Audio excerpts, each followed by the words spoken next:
இப்பொழுது திரவியாகுதி நடைபெற்று நிறைவு வேள்வி என்று சொல்லக்கூடிய மகா பூர்ணாகுதியானது இப்பொழுது நடைபெற உள்ளது.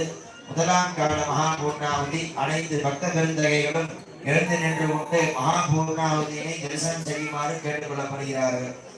ஓம் சத்யோ ஜாதம் பிரபத்யாமி சத்யோ ஜாத